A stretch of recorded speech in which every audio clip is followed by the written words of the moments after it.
Bonjour à tous, chers futurs confrères et consoeurs. Je suis Dr Mahedaoui, qui représente Détective Clinique.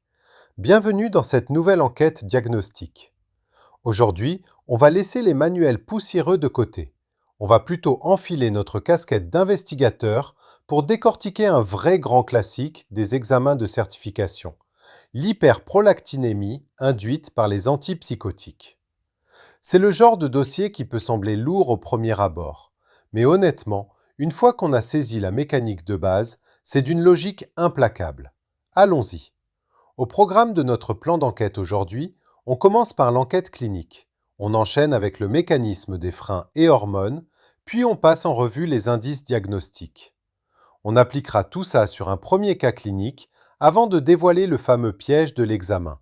Et on terminera par notre verdict et la synthèse. Première étape, l'enquête clinique commence. Introduction au dossier. Comme on le disait, l'objectif ici, c'est vraiment de démasquer les coupables pharmacologiques, pour ne pas tomber dans le panneau le jour de l'épreuve. Il faut vraiment voir ça comme un grand puzzle. Et notre point de départ, il se trouve pile à l'intersection entre la psychiatrie et l'endocrinologie. C'est exactement là que les effets secondaires des médicaments créent des scénarios super fascinants, mais qui peuvent vite devenir de vrais casse-têtes. Deuxième étape, le mécanisme. Freins et hormones pour bien comprendre la physiopathologie. Alors, pour résoudre ce crime, il faut d'abord examiner l'arme. Regardons ce qui se passe dans un état normal. La dopamine, c'est notre frein naturel. Elle appuie sur la pédale pour empêcher l'hypophyse de libérer trop de prolactine. Mais voilà, quand on introduit un antipsychotique pour traiter, disons, une schizophrénie, ce médicament va agir comme un antagoniste. Il vient bloquer la dopamine. Et par pure logique mécanique, on retire le frein et paf, la prolactine s'emballe. Et ce phénomène, c'est tout simplement ce qu'on appelle l'hyperprolactinémie. Les niveaux de prolactine explosent dans le sang parce qu'il n'y a plus aucune inhibition dopaminergique. Le truc fondamental à retenir, c'est que l'action même du médicament, celle-là même qui soulage les symptômes psychiatriques, c'est exactement celle qui déclenche cette cascade hormonale. Si on comprend ça, on a déjà fait la moitié du chemin. Troisième étape, les indices diagnostiques. Quelles sont les manifestations cliniques? Voici donc notre liste de suspects, les conséquences directes de cette prolactine élevée. On retrouve l'aménorrhée, donc l'absence de règles de manière secondaire, l'infertilité, la dysfonction sexuelle et une prise de poids. Et puis il y a ce signe clinique vraiment distinctif, la galactorrhée, cet écoulement de lait en dehors de toute période d'allaitement. C'est très souvent ce petit détail qui sera habilement dissimulé au milieu d'une longue vignette clinique. Quatrième partie, cas clinique numéro 1. Place à l'analyse de vignette. Regardons ce cas de plus près. On a une jeune femme de 27 ans, récemment veuve. On nous décrit une dépression sévère, un retrait social majeur et surtout des traits psychotiques. Par exemple, elle est persuadée qu'on altère sa nourriture. Face à ce tableau psychiatrique lourd, l'action médicale est immédiate. On lui prescrit un antipsychotique. Le décor est planté. La question est simple. Au vu du traitement, quel est le diagnostic attendu concernant les effets secondaires? Le grand piège ici, c'est de se laisser distraire par les symptômes psychiatriques qui sont très bruyants.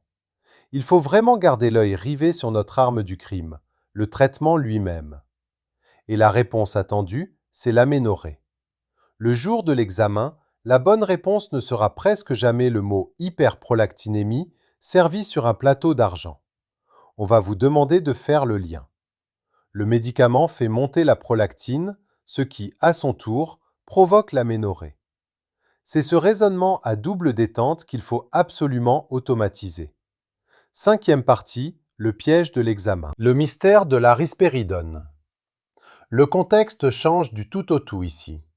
On est maintenant chez le gynécologue avec une patiente de 36 ans.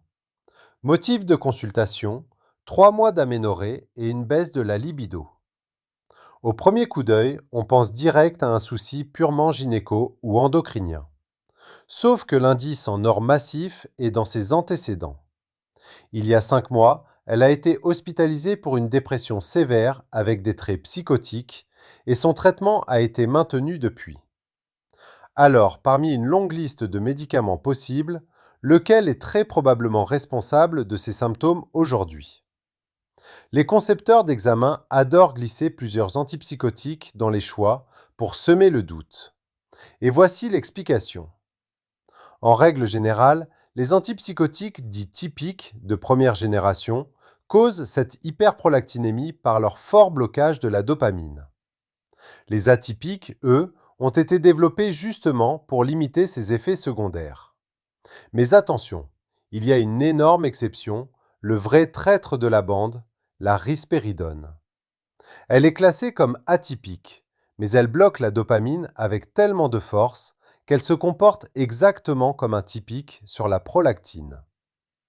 Donc, face à une aménorrhée ou une galactorrhée, avec une liste de médicaments atypiques, chercher la risperidone, c'est notre suspect numéro 1. C'est un concept extrêmement testé. 6e et dernière étape, verdict et synthèse. On résume notre enquête. Pour faire simple, tout tient en 4 étapes logiques. 1. Le médicament bloque la dopamine dans le cerveau. 2. Le fin lâche et la prolactine grimpent en flash. 3. Les symptômes apparaissent chez le patient. Aménorrhée, galactorrhée, infertilité. Et 4. La règle absolue à ne jamais oublier, la risperidone est le piège atypique par excellence.